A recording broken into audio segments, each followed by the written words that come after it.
Here I've got Nubia Z17 Lite, and let me show you how to change wallpaper on the following device.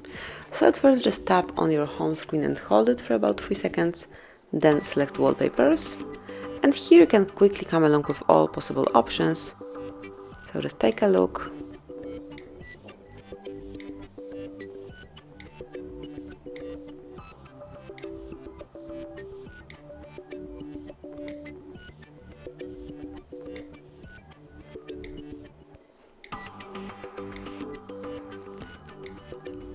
And just pick the one that you like the most, so let me pick for example this one, and then tap on apply. And finally decide if you would like to have it just on your home screen, on your lock screen, or maybe on both of them, and this is what I will pick, so the last possibility. And as you can see, from now on your brand new wallpaper is on both home screen and also the lock screen. So that would be all. Thank you for watching. Please subscribe our channel and leave the thumbs up.